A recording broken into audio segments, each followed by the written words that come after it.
क्या आपको लगता है कि आप अपनी मर्जी से सुबह उठते हैं? क्या आपको लगता है कि ये जो आप दिन रात करियर, सक्सेस और बैंक बैलेंस के पीछे कुत्ते की तरह दौड़ रहे हैं, ये आपकी अपनी चॉइस है? गलत। आप एक ऐसे लोहे के पिंजरे यानी आयरन केज में कैद हैं, जिसके दरवाजे 500 साल पहले बंद कर दिए गए थे। आपके दिमाग में यह बात ठोस दी गई है कि अगर आप बिजी नहीं हैं, तो आप गुनहगार हैं। अगर आप पैसा नहीं कमा रहे, तो आपका वजूद जीरो है। आज हम उस पट्टी को आंखों से हटाने वाले हैं। हम उस पुरानी साजिश को बेनकाब करेंगे, जिसने धर्म का चोला पहनकर इंसान को एक जिंदा मशीन बना दिया। इस कड़वी सच्चाई को समझेंगे हम आज की book the Protestant ethic and the spirit of capitalism की मदद से, जिसे लिखा है दुनिया के सबसे बड़े थिंकर में से एक मैक्स वेबर ने। वेबर ने वो सच देखा था जो आज की कॉरपोरेट दुनिया आपको कभी नहीं बताएगी। नमस्कार दोस्तों, मैं हूं प्रकाश और आप देख रहे हैं ऑडियो बुक प्रकाश। तो चलिए बिना किसी मीठी बातों के शुरू करते हैं इस कड़वे सच का सफर, the Protestant ethic and the spirit of capitalism. Max Weber ने जब इस दुनिया को देखा तो उसे कुछ ऐसा नजर आया जिसने सबको हैरान कर दिया। उसने देखा कि जो लोग दुनिया के सबसे अमीर देशों में बैठे हैं, जो बड़े बड़े बिजनेस चला रहे हैं, वो असल में कोई आजाद लोग नहीं हैं, बल्कि वो एक पुरानी रिलीजियस सोच के गुलाम हैं। वेबर कहता है कि कैपिटलिज्म यानी आज का ये जो पैसों का खेल है, ये सिर्फ बैंकों या फैक्ट्रियों से शुरू नहीं हुआ। ये शुरू हुआ इंसान के डर से। पुराने जमाने में लोग सोचते थे कि अगर आप अमीर हैं तो आप लालची हैं और आप नर्क जाएंगे। लेकिन फिर एक ऐसा दौर आया जिसने पूरी कहानी ही पलट दी। कुछ खास ईसाई समुदायों जैसे प्रोटेस्टेंट और कैल्विनिस्ट्स ने एक ऐसी बात फैला दी जिसने इंसान के दिमाग को हमेशा के लिए बदल दिया। उन्होंने कहा कि आपका काम यानी आपका जॉब सिर्फ पेट भरने का जरिया नहीं है, बल्कि वो भगवान का दिया हुआ एक मिशन है, जिसे वेबर ने द कॉलिंग कहा। सोचिए, इसका मतलब यह हुआ कि अगर आप अपने ऑफिस में 18 घंटे नहीं घिस रहे, तो आप सिर्फ आलसी नहीं हैं, आप पापी हैं।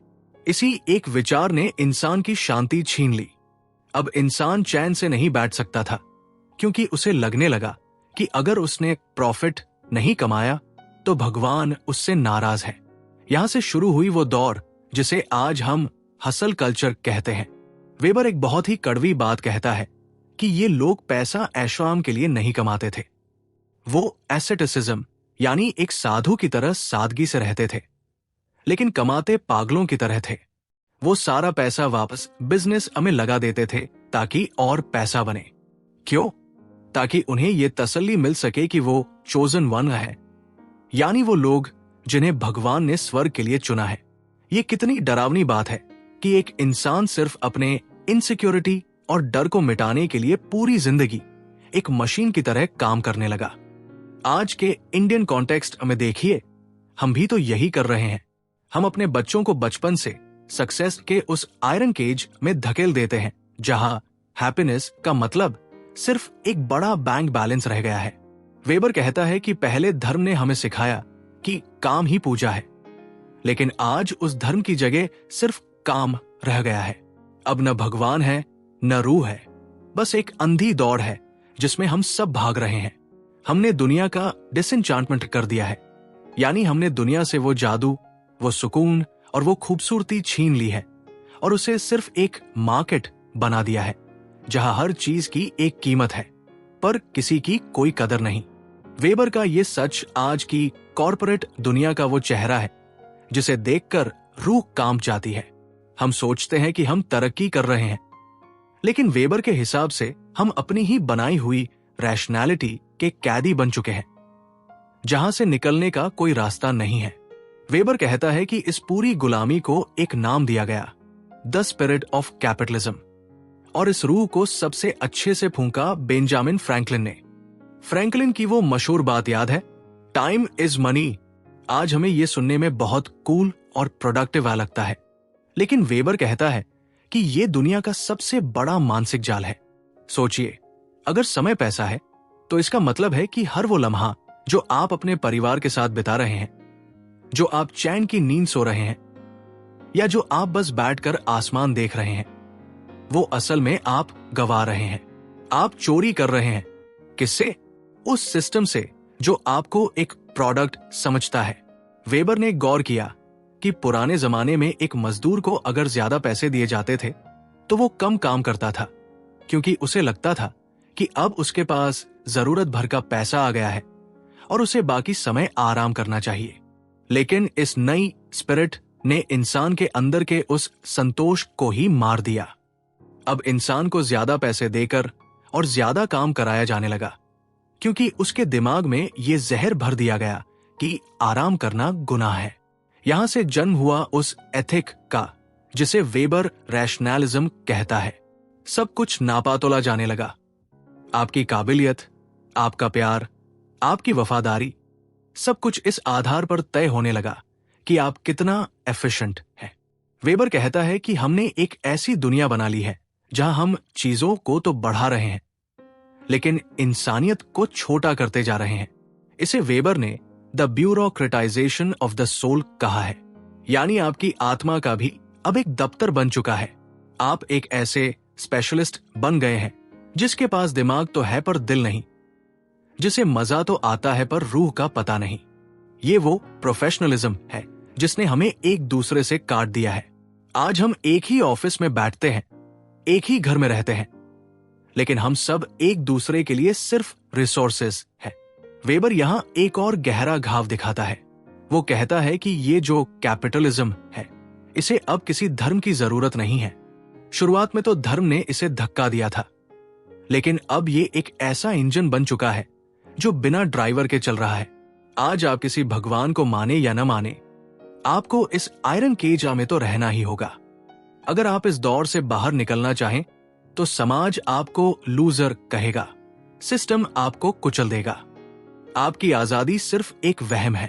आप क्या पहनेंगे, क्या खाएंगे और यहां तक कि आप किसके साथ सोएंगे, ये सब मार्केट तय कर रहा है। वेबर का सबसे तीखा हमला उन लोगों पर है जो सोचते हैं कि वो बहुत बड़े इनोवेटर या लीडर।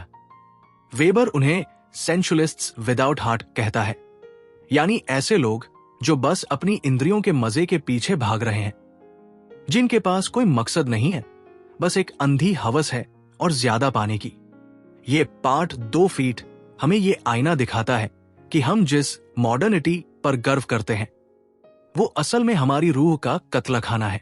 हम सब उस मशीन के पुर्जे बन चुके हैं जिसे हमने खुद बनाया था, और अब वो मशीन हमें ही खा रही है। वेबर कहता है कि इस पूरी कहानी का अंत बड़ा ही खौफनाक है। एक वक्त था जब इंसान ने अपनी रूह को बचाने के लिए मेहनत करना शुरू किया था, लेकिन आज वही मेहनत उसकी रूह की दुश्मन बन गई है। इसे वेबर ने दी आयरन केज यानी लोहे का पिंजरा कहा है। शुरुआत में एसेटिसिज्म यानी सादगी और मेहनत एक हल्का सा लिबास था जिसे इंसान जब चाहे उतार सकता था, लेकिन आज वो लिबास एक लोहे की जंजीर बन चुका है। आज हमें किसी धर्म की जरूरत नहीं है हमें गुलाम बनाए रखने के लिए, क्योंकि ये पूरा कैपिटलिज्म अब खुद एक धर्म बन चुका है। अब हमारे मंदिर शॉपिंग मॉल्स हैं, हमारी इबादत वर्क फ्रॉम होम है और हमारा पाप है अनएम्प्लॉयमेंट। वेबर ने एक डरावनी भविष्यवाणी की थी कि एक ऐसा दौर आएगा जब दुनिया में स्पेशलिस्ट्स विदाउट स्पिरिट और सेंशुअलिस्ट्स विदाउट हार्ट राज करेंगे। यानी ऐसे लोग जिनके पास दिमाग तो बहुत होगा, तकनीकी ज्ञान तो बहुत होगा, लेकिन उनके पास कोई संवेदना नहीं होगी, कोई रूह नहीं होगी। वो बस मजे के पीछे भागेंगे, लेकिन उनका दिल पत्थर का होगा। आज अपनी तरफ देखिए, क्या हम वही लोग नहीं बन गए? हम हर चीज का लॉजिक ढूंढते हैं, हम हर रिश्ते में इन्वेस्टमेंट और रिटर्न देखते हैं। हमने अपनी भावनाओं का भी मार्केट बना दिया है। वेबर कहता है कि जब तक ये मशीन चलती रहेगी तब तक इंसान को चैन नहीं मिलेगा। हम एक ऐसी सभ्यता बन गए हैं जो सिर्फ ज्यादा और ज्यादा के पीछे अंधी हो चुकी है। और सबसे दुख की बात यह है कि हमें लगता है कि हम तरक्की कर रहे हैं, जबकि हकीकत में हम उस पिंजरे की सलाखों को और मजबूत कर रहे हैं। वेबर की ये किताब कोई अर्थशास्त्र की किताब नहीं है, ये एक चीख है, एक ऐसी चीख जो हमें याद दिलाती है कि हमने पैसे की वेदी पर अपनी आजादी की बलि चढ़ा दी है। हम सब एक ऐसी ट्रेन में सवार हैं जिसका कोई ड्राइवर नहीं है और जो बहुत तेजी से एक अंधेरी खाई की तरफ बढ़ रही है। क्या हम कभी रुक पाएंगे? क्या हम कभी फिर से इंसान बन पाएंगे? वेबर का जवाब बहुत धुंधला और डरावना है, क्योंकि जिस लोहे के पिंजरे को हमने खुद बनाया है उसकी चाबी हमने बहुत पहले कहीं खो दी है। तो दोस्तों, ये थी मैक्स वेबर की वो किताब जिसने दुनिया के देखने का नजरिया ही बदल दिया। The Protestant ethic and the spirit of capitalism हमें ये कड़वा सच दिखाती है कि हम जिसे अपनी कामयाबी समझते हैं वो असल में हमारी गुलामी का ही एक नया रूप है। क्या आपको भी लगता है कि आप इस आयरन केज में फंसे हुए हैं? क्या आपकी जिंदगी भी सिर्फ एक बनकर रह गई है? अपनी राय कमेंट सेक्शन में जरूर बताएं, क्योंकि आपकी एक सोच शायद किसी और की आंखें खोल दे। अगर आपको आज की ये चर्चा सच्ची लगी, अगर इसने आपके दिमाग की उन परतों को झकझोरा है जिन्हें दुनिया सुलाना चाहती है, तो इस वीडियो को लाइक करें और उन लोगों के साथ शेयर करें जो अपनी लाइफ की इस अंधी दौड़ में थक चुके हैं। ऐसी ही और गहरी और हिला देने वाली ऑडियो बुक्स के लिए ऑडियो बुक प्रकाशा को सब्सक्राइब करना न भूलें और उस बेल आइकन को दबा दें, ताकि जब अगली सच्चाई सामने आए तो आप तैयार रहें। मैं हूं प्रकाश और आप देख रहे थे ऑडियो बुक प्रकाश। मिलते हैं अगली बार एक और गहरी कहानी और एक और कड़वे सच के साथ। तब तक के लिए जागते रहिए